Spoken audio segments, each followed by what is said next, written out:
सो hello dear students. So आज आको तुम्हालोकर आगत आहिছোঁ एक नतुन भिडिओ লৈ কিনে।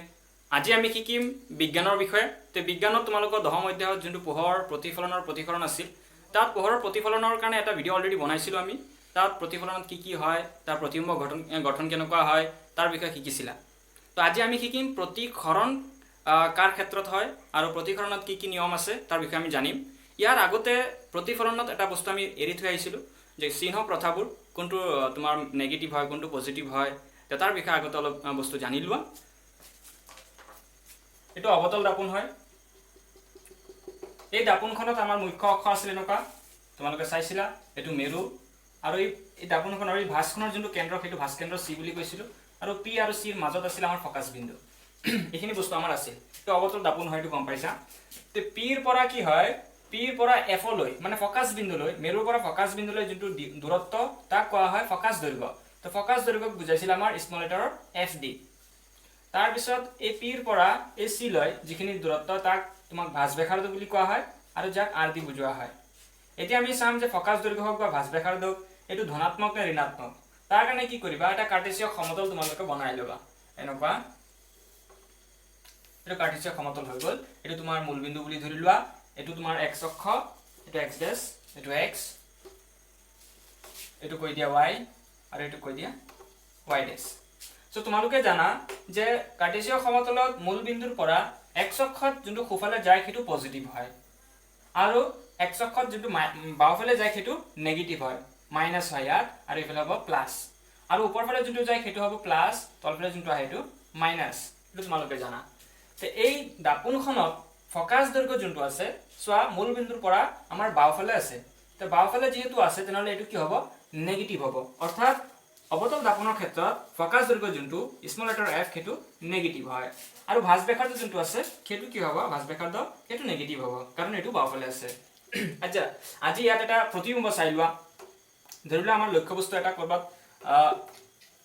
চি আৰু এফৰ মাজত, বা আমি চিৰ বাহিৰত ৰাখিলোঁ এটা লক্ষ্যবস্তু। এই লক্ষ্যবস্তুটো ৰাখিলে এতিয়া প্ৰতিবিম্ব গঠন কৰিম। আমি জানো প্ৰতিবিম্ব গঠন হ'বৰ কাৰণে মুখ্য অক্ষৰ সমান্তৰালকৈ যাব লাগিব আৰু ফকাছ বিন্দুৰ মাজেদি পাৰ হয়। 1 নম্বৰ নিয়ম এইটো আছিল। 2 নম্বৰ নিয়ম কি আছিল, যে ফকাছ বিন্দুৰ মাজেদি যোনটো ৰশ্মি যাব সেইটো তোমাৰ মুখ্য অক্ষৰ সমান্তৰালকৈ আহিব। আচ্ছা, ইয়াত তোমালোকে প্ৰতিবিম্বটো ক'ত দেখা পালা, চি আৰু এফৰ মাজত। এইটো হৈ গ'ল প্ৰতিবিম্বৰ দূৰত্ব। এইটো প্ৰতিবিম্বৰ দূৰত্ব পিৰ পৰা তোমাৰ এইটো এ ডেছ বি ডেছ বুলি কৈ দিয়া, আৰু এইটো তুমি এ বি বুলি কৈ দিয়া। এ ডেছ বি ডেছ হৈ গ'ল আমাৰ প্ৰতিবিম্ব। এই প্ৰতিবিম্বটোৰ দূৰত্ব আমাৰ পিৰ পৰা ষ্টাৰ্ট হৈছে আৰু বাওঁফালে আছে, তেনেহ'লে প্ৰতিবিম্বৰ দূৰত্ব যোনটো ইউ দি বুজায় সেইটো কি হ'ব, নেগেটিভ হ'ব, কাৰণ এইটো আমাৰ বাওঁফালে আছে। সৰি, এইটো প্ৰতিবিম্বৰ দূৰত্ব ভি দি বুজায়। আৰু লক্ষ্যবস্তুৰ দূৰত্ব যোনটো পিৰ পৰা এই এ লৈ ধৰি লোৱা, এ লৈ এইটো বাওঁফালে আছে, এই দূৰত্বটো তোমাৰ ইউ দি বুজায়, এইটো কি হ'ব, নেগেটিভ হ'ব। আশা কৰোঁ বুজি পাইছা এইখিনি। আৰু দুটা বস্তু আছে, লক্ষ্যবস্তুৰ যোনটো উচ্চতা আকাৰ, সেইটো চোৱা লক্ষ্যবস্তুৰ মুখ্য অক্ষৰ পৰা ওপৰফালে গৈছে, তো ওপৰফালে যোনটো যাব সেইটো কি হয়, পজিটিভ হয়। সেইটো আল্টিমেটলি লক্ষ্যবস্তুৰ আকাৰ যোনটো এইচ দি বুজায় সেইটো কি হ'ব, পজিটিভ। আৰু প্ৰতিবিম্বৰ তোমাৰ আকাৰ যোনটো উচ্চতা সেইটো চোৱা তলফালে আহিছে, মানে মূলবিন্দুৰ পৰা তলফালে আহিছে, আল্টিমেটলি কি হ'ব, এইটো এইচ ডি দি বুজায়, এইটো কি হ'ব, নেগেটিভ। এইখিনি বস্তু আছিল আমাৰ অৱতল দাপোনৰ ক্ষেত্ৰত। ঠিক এনেকৈ উত্তল দাপোনৰ ক্ষেত্ৰত তোমালোকে চাই ল'ব পাৰা, চিত্ৰটো এটা বনাই কেনে তোমালোকে চাই ল'ব পাৰা কোনটো সোঁফালে আছে কোনটো বাওঁফালে। সোঁফালে থকাবোৰ আমাৰ প্লাছ হ'ব, বাওঁফালে থকাবোৰ আমাৰ মাইনাছ হ'ব, ওপৰফালে থকাবোৰ প্লাছ হ'ব, তলফালে থকাবোৰ মাইনাছ হ'ব। আৰু এবাৰ কৈ দিওঁ যে এইটো হৈ গ'ল আমাৰ ফকাছ দৈৰ্ঘ্য স্মল লেটাৰ এফ, এইটো নেগেটিভ অৱতল দাপোনৰ ক্ষেত্ৰত। ভাঁজ ব্যাসাৰ্ধ এইটো নেগেটিভ, প্ৰতিবিম্বৰ দূৰত্ব এইটো নেগেটিভ, লক্ষ্যবস্তুৰ দূৰত্ব এইটো নেগেটিভ, আৰু লক্ষ্যবস্তুৰ উচ্চতা বা আকাৰ এইটো পজিটিভ, আৰু প্ৰতিবিম্বৰ আকাৰ বা উচ্চতা এইটো নেগেটিভ। আশা কৰোঁ এইখিনি বুজি পাইছা। এইখিনি আছিল আমাৰ থাকি গৈছিল তোমাৰ দাপোনৰ ক্ষেত্ৰত। এতিয়া আমি প্ৰতিসৰণত গুচি যাম। সো এতিয়া আমি চাম পোহৰৰ প্ৰতিসৰণ। প্ৰতিসৰণ মানে কি, শব্দটোৰ পৰা তোমালোকে গম পাইছা যে খৰণ ঘটা বা এটা বস্তু মাজেদি পাৰ হৈ যোৱা, ইয়াক খৰণ বুলি কোৱা হয়। আচ্ছা, খৰণ কেতিয়া ঘটিব, যেতিয়া নেকি দুটা বস্তু হ'ব, এটা বস্তুৰ পৰা পাৰ হৈ কিনে আনটো বস্তু আহিব লাগিব। ঠিক এনেকুৱা আমাৰ প্ৰতিফলনত চাইছিলোঁ যে পোহৰ এটা উৎসৰ পৰা আহি কিনে সমতলত খুন্দা খাই ঘূৰি গৈছিল, এইটো প্ৰতিফলন হৈ গৈছিল। আৰু তাত এইটো কৈছিলোঁ যদি খুন্দা খাই ঘূৰি নগৈ কিনে যদি পাৰ হৈ গুচি যায় তেতিয়া কম প্ৰতিসৰণ ঘটিছে বুলি। তো এক্সাম্পল এটা চোৱা। আৰু প্ৰতিসৰণৰ কাৰণে তোমাৰ কমপক্ষে দুটা মাধ্যম হ'ব লাগিব। মই দুটা মাধ্যম ধৰিলোঁ, এটা বায়ু মাধ্যম, এটা পানী মাধ্যম। এই দুটা মাধ্যম ধৰিলোঁ, ঠিক আছে, সেইটো হৈ গ'ল। এতিয়া কেইটামান নিয়ম আছে প্ৰতিসৰণৰ। নিয়মটো হ'ল 1 নম্বৰ নিয়ম এইটো হ'ল যে পোহৰৰ প্ৰতিসৰণ ঘটিবৰ কাৰণে পোহৰটো হেলনীয়াকৈ আহিব লাগিব। এইটো কথা মনত ৰাখিবা, পোহৰটো যদি হেলনীয়াকৈ আহে তেতিয়াহে প্ৰতিসৰণ ঘটিব। চিধা আহিলে তোমাৰ ইয়াৰ প্ৰতিসৰণ ঘটা যেন নালাগে, প্ৰতিসৰণ নঘটে। তো হেলনীয়াকৈ আহিলে কি হ'ব, ধৰি লোৱা ইয়াত উৎস এটা আছে, পোহৰটো এনেকুৱা আহিল, আহি কিনে এইটো তোমাৰ এটা পৃষ্ঠতল, এটা খণ্ডিতল, দুটা পৃষ্ঠ, তোমাৰ দুটা হেৰিৰ মাধ্যমৰ খণ্ডিতল। এই মাধ্যমটো আমি লঘু মাধ্যম বুলি কৈ দিওঁ, যিহেতু পাতল হয়। এইটো কৈ দিওঁ আমি ঘন মাধ্যম, যিহেতু ঘন হয়। যিকোনো হ'ব পাৰে, আজি পানী ধৰিছোঁ, এইটো বায়ু ধৰিছোঁ, এইটো যিকোনো হ'ব পাৰে। মানে এটা পাতল, এটা ঘন, এটা লঘু, এটা ঘন মাধ্যম। যে পোহৰটো যেতিয়া নেকি তোমাৰ খণ্ডিতলত খুন্দা খাই কিনে পাৰ হৈ যাব, তেতিয়া কিন্তু তোমাৰ তাত দুটা নিয়ম আছে। প্ৰথম কথাটো হ'ল যে এই পোহৰটো অভিলম্বৰ কাষ চাপিব, অভিলম্বৰ কাষ চাপিব। আজি এইটো অভিলম্ব হয়, এইটো জানা, লম্ব এটা টানিছোঁ। এই পোহৰটো চিধা এনেকুৱা যাব লাগিছিল, এনেকুৱা নগৈ কিনে এনেকুৱা বেকা হৈ গুচি যাব। এইটো হৈ গ'ল তোমাৰ প্ৰতিসৰণৰ নিয়ম, যে পোহৰটো বেকা হৈ আহিব লাগিব। তাৰপিছত প্ৰতিসৰণৰ পিছত পোহৰ ৰশ্মিডাল অভিলম্বৰ কাষ চাপিব। তো ইয়াত দেখা পাইছে এইটো আপতন কোণ, আগতে চাইছিলা আপতিত ৰশ্মি আৰু অভিলম্বৰ মাজৰ যোনটো কোণ আপতন কোণ, এংগেল আই বুলি কয়। আৰু এইটো প্ৰতিসৰণ কোণ, কাৰণ প্ৰতিসৰণ ঘটিছে। এইটো প্ৰতিসৰিত ৰশ্মি আৰু এইটো অভিলম্ব, ইয়াৰ মাজৰ কোণ প্ৰতিসৰণ, এংগেল আৰ বুলি কওঁ। তাতো এংগেল আৰ কৈছিলোঁ প্ৰতিফলনৰ ক্ষেত্ৰতো, কাৰণ আমি জানো প্ৰতিসৰণৰ যোনটো ইংলিছ টাৰ্ম এইটো ৰিফ্ৰেকশ্যন, ইয়াৰ পৰা আৰ আহিব। ইয়াত দেখা পাইছে এই কোণটো আৰু এই কোণটো দুটা সমান হোৱা নাই, এইটো সমান নহয়, কিন্তু প্ৰতিফলনৰ ক্ষেত্ৰত সমান হয়। তোমাৰ ডিফাৰেন্সবোৰ মনত ৰাখিবা। তো ইয়াত আৰু কি ক'ব পাৰা, যে ইয়াত আপতিত ৰশ্মি, প্ৰতিসৰিত ৰশ্মি আৰু আপতন বিন্দু, দুটা খণ্ডিতলৰ মাজত যোনটো আপতন বিন্দু আছে, এই আপতন বিন্দুত টনা অভিলম্ব সদায় একেখন সমতলত থাকে। এইটো এটা নিয়ম হৈ গ'ল প্ৰতিসৰণৰ। 1 নম্বৰ নিয়ম কি হ'ল, যে আপতিত ৰশ্মি, প্ৰতিসৰিত ৰশ্মি, আপতন বিন্দুত টনা অভিলম্ব সদায় একেখন সমতলত থাকে। 2 নম্বৰ নিয়ম কি আছে, আপতন কোণৰ সাইন প্ৰতিসৰণ কোণৰ সাইনৰ অনুপাত এটা ধ্ৰুৱক। আপতন কোণৰ সাইন আৰু প্ৰতিসৰণ কোণৰ সাইনৰ অনুপাত এটা ধ্ৰুৱক। মই ইয়াতে লিখি আছো 2 নম্বৰ নিয়মটো, sine i divide by sine r is equal to constant. এটা ধ্ৰুৱক যিকোনো ক'ব পাৰা। এই ধ্ৰুৱকটোক তোমালোকে কিতাপত এম বুলি লিখিছে। ইয়াৰ নাম আছে, এটা প্ৰতিসৰণাংক বুলি কয় ইয়াক। আশা কৰোঁ এইখিনি বুজি পাইছা চাগে। ইয়াত কি কৰা হৈছে, যে পোহৰ ৰশ্মিডাল বেকা কৰি আহিছে আৰু তোমাৰ লঘু মাধ্যমৰ পৰা যেতিয়া ঘন মাধ্যমলৈ গৈছে, তেতিয়া পোহৰ ৰশ্মিডাল প্ৰতিসৰণৰ পিছত অভিলম্বৰ কাষ চাপিবে, কাষ চাপিছে। যদি ইয়াৰ উল্টা হয়, ঘন মাধ্যমৰ পৰা যদি লঘু মাধ্যমলৈ যায়, তেতিয়া কি হ'ব, অভিলম্বৰ পৰা আঁতৰলৈ যাব। আজি ধৰি লোৱা পোহৰ ৰশ্মি ইয়াৰ পৰা গৈ আছে, ইয়াৰ পৰা পোহৰ ৰশ্মি ওলাইছে, এনেকুৱা ইয়াত তোমাৰ হেৰি অভিলম্ব থাকিব। এইটো আপতিত ৰশ্মি, মানে পানীৰ তলৰ পৰা যদি টৰ্চ এটা মাৰা হৈছে ধৰি লোৱা, তাৰপিছত কি হ'ব, পোহৰ ৰশ্মিডাল এইটো অভিলম্বৰ পৰা আঁতৰত যাব, এনেকুৱা বেকা হৈ গুচি যাব। ইয়াত এইটো কোন হ'ল তোমাৰ ৰিফ্ৰেকশ্যন, এংগেল আৰ, এইটো হৈ গ'ল আপতন, এংগেল আই। আশা কৰোঁ বুজি পাইছা এইখিনি। এই দুটা কথা আছিল ইয়াত।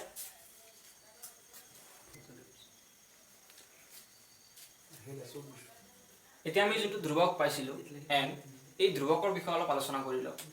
এই ধ্ৰুৱকটোক কোৱা হয় প্ৰতিসৰণাংক, প্ৰতিসৰণাংক,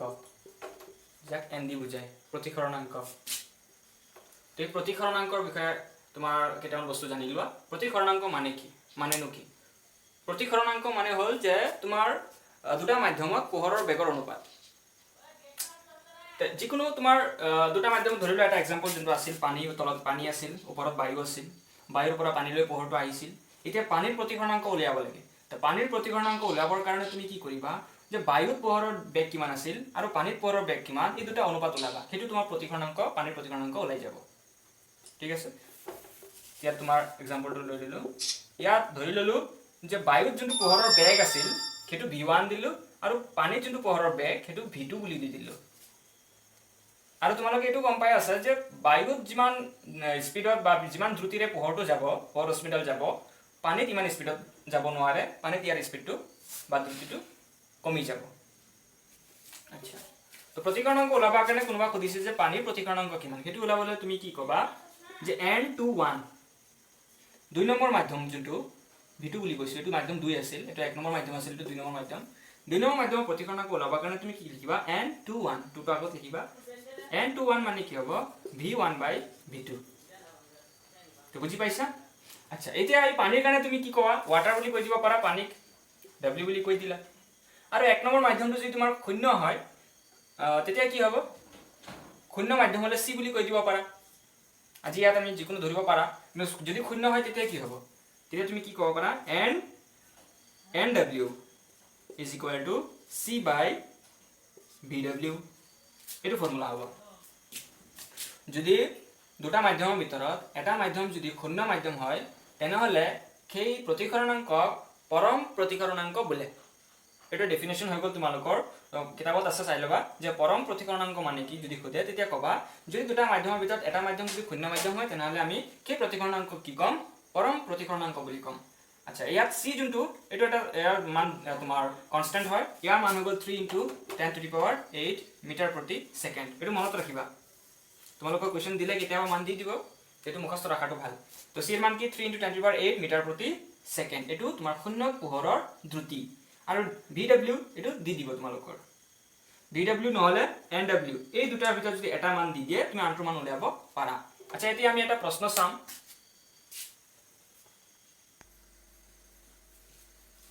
সৈটো প্ৰশ্ন তোমালোকৰ আগত আহিছে যে পোহৰ বায়ুৰ পৰা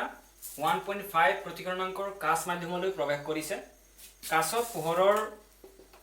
পোহৰৰ দ্ৰুতি কিমান হ'ব এটো উলিয়াব লাগে যদি শূন্যত পোহৰৰ দ্ৰুতি 3 * 10⁸ মিটাৰ প্ৰতি সেকেন্ড হয় তো পোহৰ সোৱা বায়ুৰ পৰা 1.5 প্ৰতিকৰণাংকৰ কাচ আমাৰ দিছে কি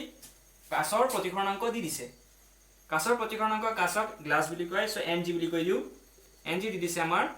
1.5 আৰু এটা কথা মনত ৰাখিবা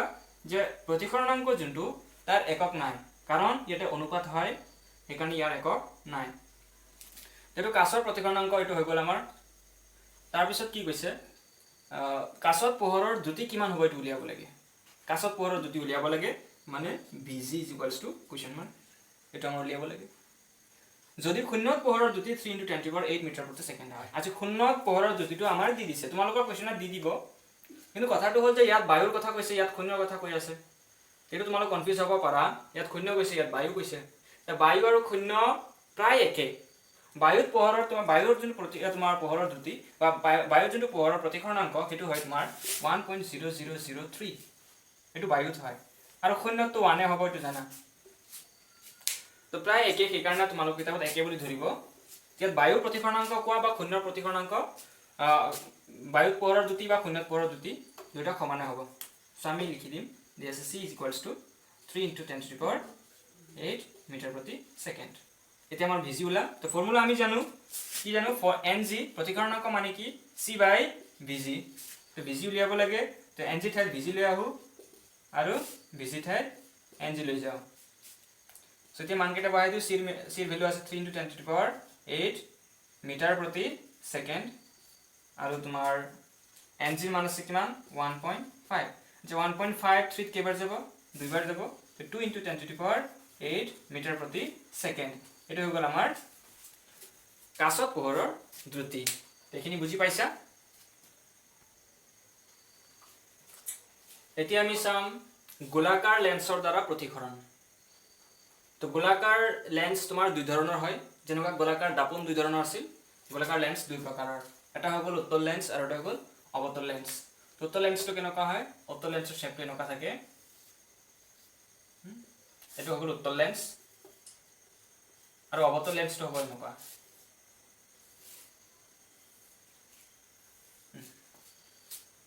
উত্তল লেন্সৰ মাজত তোমাৰ মোটা হয় আৰু অবতল লেন্সৰ মাজত তোমাৰ মিহি হয় এটো মনত ৰাখিবা তো উত্তল লেন্স তোমাৰ দেখা পাইছা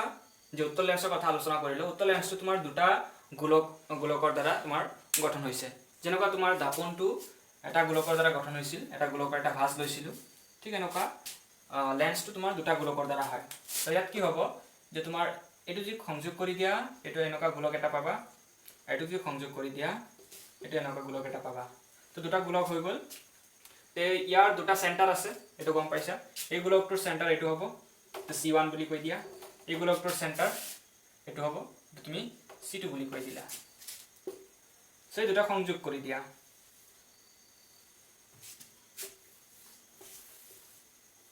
আমি মুছি দিলো এই দুটা সেন্টাৰৰ সংযোগী যোনটো ৰেখা হ'ব সেই ৰেখাটো তুমি আৰু দীঘল কৰিব পাৰা এই ৰেখাটোক ক'ব মুখ্য অক্ষ ৰেখা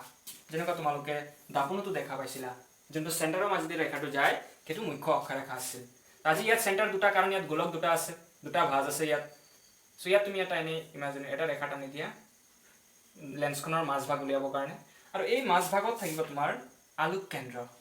ও দি দিয়া অপটিকেল পইণ্ট বুলি কয় আলোক বিন্দু বুলি কয় এটা হৈ গ'ল আমাৰ উত্তল লেন্স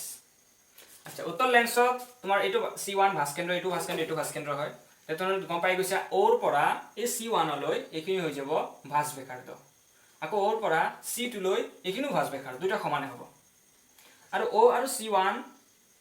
বা O2 আৰু C2 O আৰু C2 মাজত এই দুটা বিন্দু হ'ব ফোকাস বিন্দু এবিলাকৰ নাম্বাৰ দি দিয়া F1 আৰু F2 বুলি তো বুজি পাইছা একেবাৰে ইজি হয় এতিয়া ওৰ পৰা F1 লৈ এটো কি হ'ব ফোকাস দৈৰ্ঘ্য F যোনটো স্পনটাৰ লিখা হয় ওৰ পৰা F2 এটো ফোকাস দৈৰ্ঘ্য সব ডাবল হ'ব ইয়াত মানে এটো আছে তোমাৰ উত্তল লেন্সৰ বিষয়ে আৰু অবতল লেন্সৰ সেম এনেকুৱা একে ধৰণৰ হ'ব ইয়াৰ বিষয় পিছত আলোচনা কৰো এতিয়া তুমি জানিলা যে লেন্সখন বনাবা কেনেকুৱা ইয়াৰ প্ৰতিবিম্ব কেনেদৰে গঠন কৰিবা তাৰ বিষয়ে অলপ কৈ দিও থুলমূল হয় লেন্সখন বনাবৰ কাৰণে তুমি কি কৰিব লাগিব আগতে এটা ৰেখা টানি ললা দীঘলীয়া এটো বেকা হৈ গল সিধা কৰিলো এনেকুৱা ৰেখা এটা টানি ললা তাৰ পিছত কি কৰিবা ইয়াৰ মাঝ ভাগত O বুলি কৈ দিলা অপটিকেল পইণ্ট যোনটো আলোক কেন্দ্ৰ আলোক বিন্দু তো ইয়াৰ পৰা তুমি এটা হিসাব স্টাৰ্ট কৰি দিয়া দুইফালে সমান হিসাব লবা যুগ্ম আকাৰ লবা 6 সেমি লবা পাৰা 8 সেমি লবা পাৰা বা 10 সেমি লবা পাৰা আমি 6 সেমি লও ওৰ পৰা 6 সেমি ইফালে লম আকৌ ওৰ পৰা 6 সেমি ইফালে এটো আমি C1 বুলি কৈ দিলো বাফালৰটো আৰু কোফালৰটো C2 বুলি কৈ দিলো ঠিক আছে এটা ইয়াৰ পৰা এটা 6 সেমি আছে আমি 3 সেমিত কি কৰিলো এটা চিন দি F1 বুলি কৈ দিলো এফালে 3 সেমিত ওৰ পৰা এটো F2 বুলি কৈ দিলো বুজি পাইছা এতিয়া আমি লেন্সখন বনাবৰ কাৰণে কি কৰিম এই ওৰ দুয়ো ফালে কি কৰিম 1 সেমি দূৰত্বত 1 সেমি দূৰত্বত আমি এটা চিন দি দিম তাৰ পিছত এই কেন্দ্ৰ C1 ক কেন্দ্ৰ কৰি কিনে আমি এটা ভাঁজ আঁকিম কম্পাছৰ যোগেদি এনেকুৱা এটা ভাঁজ বনালো ঠিক এনেকুৱা C2 কেন্দ্ৰ কৰি কিনে ওৰ এইফালে যোনটো চিন আছে তাত আমি কি কৰিম আৰু এটা ভাঁজ এনেকুৱা টানি দিম মোটল বেকা হৈ গৈছে তোমালোকে স্কেল দি বনাবা যোগদি ধুনিয়া হ'ব আচ্ছা ইয়াত এটা আমি ইমাজিনাৰি ৰেখা টানি দিলো বুজিবৰ কাৰণে এটা হ'ল আমাৰ অপটিকেল পইণ্ট আচ্ছা এতিয়া ইয়াৰ প্ৰতিবিম্ব গঠন কৰিব লাগিব আমাৰ প্ৰতিবিম্ব কেনেদৰে গঠন হয় লক্ষ্য বস্তু ক'ত ক'ত ৰাখিব লাগে তো উত্তল লেন্সত কৈ দিও উত্তল লেন্সত তোমাৰ 6টা চিত্ৰ হ'ব পাৰে যেনেকৈ অবতল দাপোনত পাইছিলা 6টা মানে উল্টা হয় অবতল দাপোনৰ ক্ষেত্ৰত যোনটো ঘটিছিল উত্তল লেন্সৰ ক্ষেত্ৰত এটো ঘটিব ইয়াতো তোমালোকৰ নিয়ম আছে যে ৰশ্মিবোৰ কেনেদৰে যাব যেনেকৈ তোমালোকে দাপোনত পাইছিলা 4টা নিয়ম আছিল ইয়াত তোমাৰ 3টা নিয়ম আছে তো প্ৰথম নিয়মটো হ'ল যে অসীমৰ পৰা যোনটো মুখ্য অক্ষৰ সমান্তৰালকৈ পোহৰ ৰশ্মিটো আহে মুখ্য অক্ষৰ সমান্তৰালকৈ যোনটো পোহৰ ৰশ্মি আহিব লেন্সৰ মাজত প্ৰতিখৰণৰ পিছত প্ৰতিফলন নহয় প্ৰতিখৰণৰ পিছত ফোকাস বিন্দু মাজেদি পাৰ হৈ যায় আৰু F2 মাজেদি যাব এটা এক নম্বৰ নিয়ম হৈ গ'ল আমাৰ বুজি পাইছা দুই নম্বৰ নিয়ম কি হ'ব যদি তোমাৰ পোহৰ ৰশ্মি ফোকাস বিন্দু মাজেদি পাৰ হৈ যায় তেনেহলে প্ৰতিখৰণৰ পিছত মুখ্য অক্ষৰ সমান্তৰালকৈ যাব আজি ধৰি লোৱা পোহৰ ৰশ্মি ইয়াতে লক্ষ্য বস্তু আছিল ইয়াৰ পৰা তোমাৰ পোহৰ ৰশ্মি ফোকাস বিন্দু মাজেদি পাৰ হৈ আছে এটো F1 মাজেদি পাৰ হৈ আছে ধৰি লোৱা ইয়াৰ তোমাৰ প্ৰতিখৰণৰ পিছত কি হ'ব এই মুখ্য অক্ষৰ সমান্তৰালকৈ এনেকুৱা পাৰ হৈ যাব এটো 2 নম্বৰ নিয়ম আমাৰ হৈ গ'ল তো লাষ্ট আৰু এটা নিয়ম 3 নম্বৰ নিয়ম এটো যে আলোক বিন্দুৰ মাজেদি তোমাৰ ৰশ্মিটো যোনটো ৰশ্মি যাব হেতু একেৰাহে গৈয়ে থাকিব আজি ইয়াৰ পৰা ধৰি লোৱা ইয়াৰ পৰা পোহৰ ৰশ্মিটো গৈ আছে আলোক বিন্দুৰ মাজেদি আৰু এটো যোনটো ৰাস্তাৰে আহি আছে সেই ৰাস্তাৰে গৈ থাকিব এনেকুৱা অনবৰতে গৈ থাকিব এই 3টা নিয়ম আছে ইয়াত লেন্সৰ ক্ষেত্ৰত চিত্ৰ বনোৱাৰ ক্ষেত্ৰত এই 3টা নিয়ম তোমাৰ মানি চলিব লাগিব 3টাৰ পৰা তোমালোকে যিকোনো দুটা ব্যৱহাৰ কৰি কেনে তুমি চিত্ৰ গঠন কৰিব পাৰা তো বলা এতিয়া আমি চিত্ৰবোৰ চাও সো ইয়াত মই কৈছিলো যে 6টা চিত্ৰ আছে তো প্ৰথমৰ কাৰণে আমি ক'ত ৰাখিব লাগে লক্ষ্য বস্তু তোমালোকে জানা প্ৰথমে আমি অসীমত লক্ষ্য বস্তু ৰাখো তো অসীমত যেতিয়া লক্ষ্য বস্তু ৰাখিম এই লক্ষ্য বস্তুৰ পোহৰ ৰশ্মিডাল মুখ্য অক্ষৰ সমান্তৰালকৈ আহিব ধৰিলে ইয়াৰ পৰা মুখ্য অক্ষৰ সমান্তৰালকৈ পোহৰ ৰশ্মিডাল আহি আছে সমান্তৰাল কেনেকুৱা কৰিব লাগে হেতু আমি আগৰ ভিডিঅত কৈছিলো প্ৰতিফলনৰ ক্ষেত্ৰত চাই লবা যদি চোৱা নাই তেনেকুৱা মুখ্য সমান্তৰালকৈ আৰ পিছত কি হবে এক নম্বৰ নিয়মতে ফোকাস বিন্দু মাজেদি পাৰ হৈ যাব এটো গল তাৰ পিছত অসীমৰ পৰা ইফালে আহিব মুখ্য অক্ষৰ সমান্তৰালকৈ এটো কোনফালে যাব ফোকাস বিন্দু মাজেদি পাৰ হৈ যাব ইয়াত দেখা পাইছা দুটা ৰশ্মি টানিলে হৈ গ'ল তো দুটা ৰশ্মি য'ত কটাকটি কৰে সেইটো তোমাৰ তাতে প্ৰতিবিম্ব হয় আজি কটাকটি ক'ত কৰিছে ফকাছ বিন্দুত কৰিছে তো ইয়াৰ প্ৰতিবিম্বটো গঠন হ'ব ক'ত এই ফকাছ বিন্দুত আৰু বিন্দু আকাৰৰ হ'ব তোমালোকে এইটো জানা যে অসীমত যে বহুত দূৰত যেহেতু অসীমত লক্ষ্যবস্তু ৰখা হৈছে তেনেহ'লে ইয়াৰ যোনটো প্ৰতিবিম্ব চাবা সেইটো সৰু হ'ব তো ইয়াত তোমাৰ কথাটো হ'ল যে এইটো F1ত হোৱা নাই F2ত হৈছে তেনেহ'লে ইয়াৰ পৰা তুমি শিওৰ হৈ লোৱা যে উত্তল লেন্সৰ ক্ষেত্ৰত ফকাছ দৈৰ্ঘ্য যোনটো হ'ব সেইটো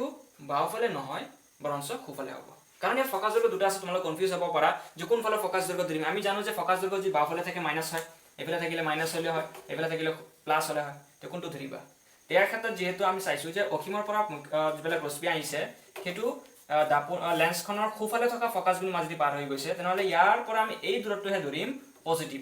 মানে লেন্সৰ ক্ষেত্ৰত ফকাছ দৈৰ্ঘ্য যোনটো হ'ব উত্তল লেন্সৰ ক্ষেত্ৰত সেইটো ধনাত্মক হ'ব তো ঠিক এনেকুৱা ভাঁজ ব্যাসাৰ্ধ যদি খোজে তেতিয়াও সেইটো পজিটিভ বুলি ক'ম কাৰণ যেহেতু ফকাছ বিন্দু এইফালে আছে তেনেহ'লে ভাঁজ ব্যাসাৰ্ধ আমি এইফালে ধৰিম তো বুজি পাইছা এইটো এতিয়া নেক্সট আৰু ছেকেণ্ড চিত্ৰটো আমি চাম তো 2 নম্বৰ চিত্ৰৰ কাৰণে আমি লক্ষ্যবস্তু ক'ত ৰাখিব লাগে তোমালোকে নিজেই জানা যে ভাস্কেন্দ্ৰৰ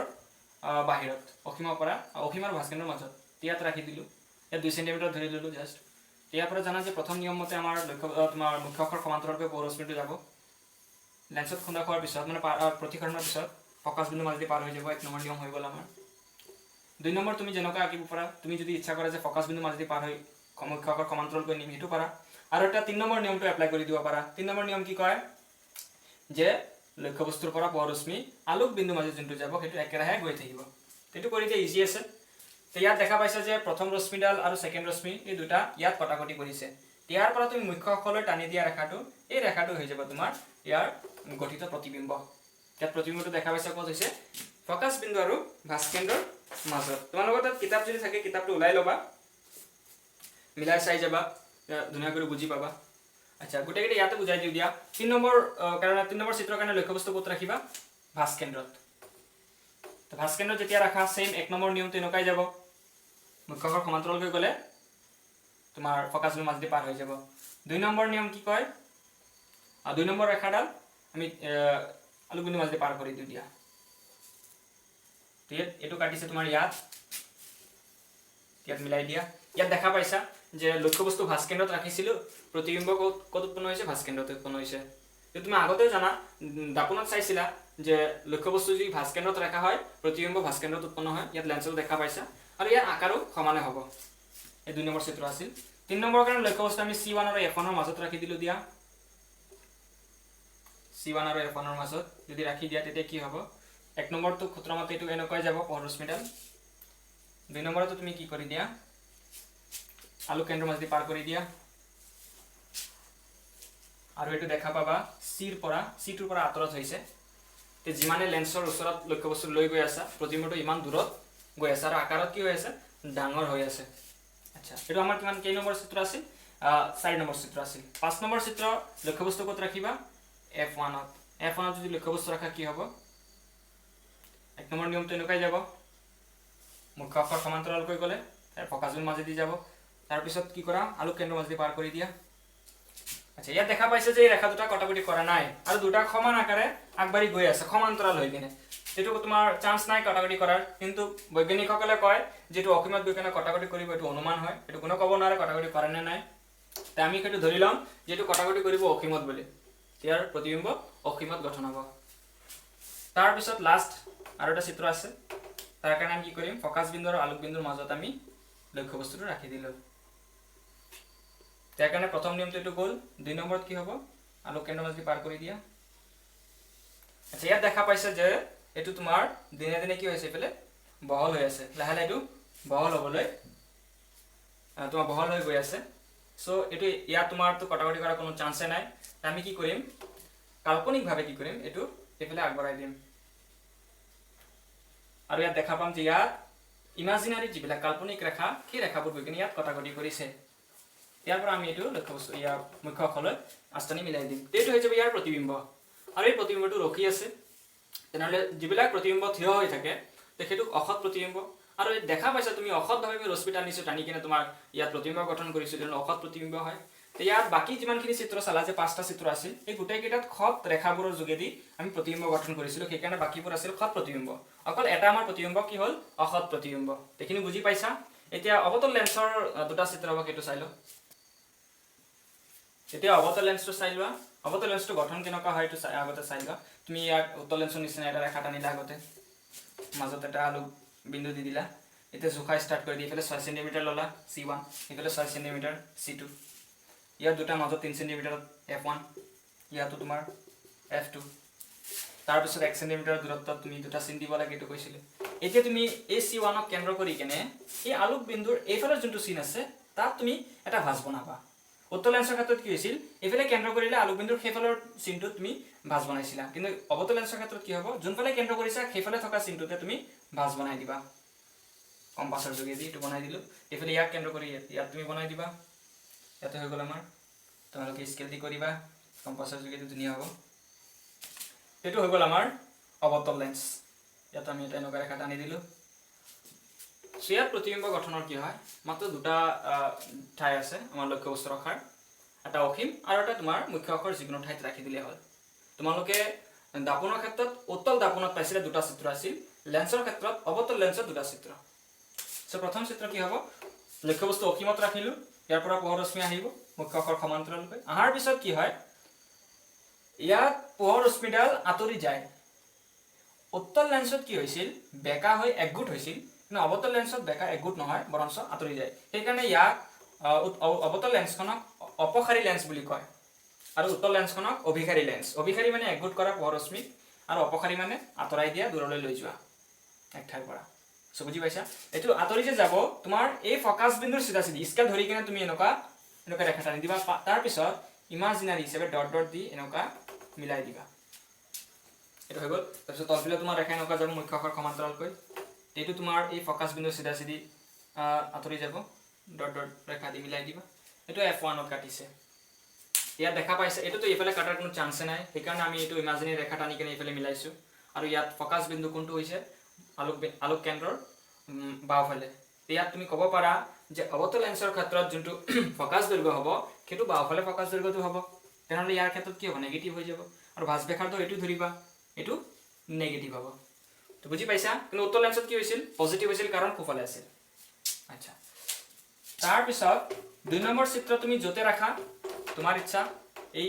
আলোক কেন্দ্ৰৰ ইফালে মই ইয়াতে ৰাখি দিলো দিয়া ইয়াতে এটা লক্ষ্যবস্তু ৰাখিলো তাৰ কাৰণে কি হ'ব প্ৰথম নিয়ম মতে পোহৰ ৰশ্মিডাল